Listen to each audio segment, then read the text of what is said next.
of 2012, there are more women in the United States with driver's licenses than men, and yet, according to time use surveys, we are 80% more likely to ride as passengers in cars. Why men always be driving?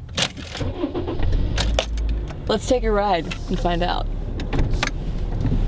Checking my rear view.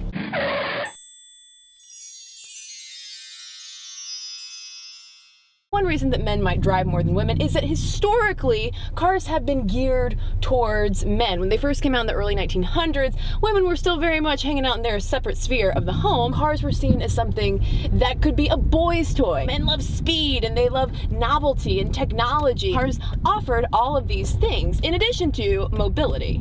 Come on, pedestrians. Another reason that some people attribute for men driving more is car advertising. Some say that car advertising is explicitly geared more towards men. You have the voiceovers, the sounds of the muscular V6 engine, taglines like, hey guys, do you need validation? Buy a car. I made that one up. We are socialized to consider driving to be a masculine thing to do. Then there's the issue of chivalry, especially for drivers of, say, my parents' generation. It might not have been so much improper for a woman to drive as impolite for a guy to not drive a woman around. That's also where you get into modern day arguments that men being the default drivers is merely, well, benevolent sexism.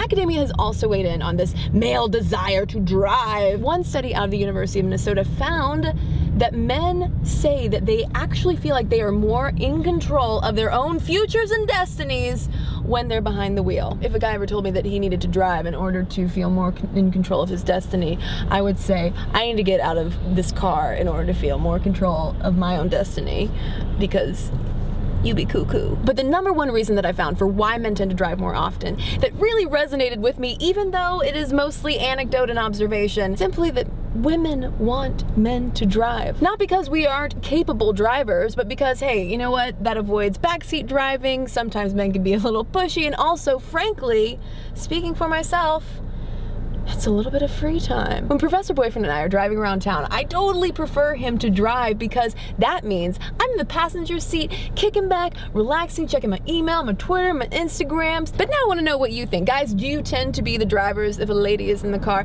And hey, one thing that we have not touched on is the fact that all of this research deals with heterosexual couples. I'm very curious to find out whether, if you take those gender norms away, if it just so happens that couples tend to have a more dominant driver. So I guess what I want to know is, who's the chauffeur in your relationship? Leave it in the comments below. And also, the whole question of who's a better driver, men or women, yeah, I haven't talked about that because that's a video for another time, y'all.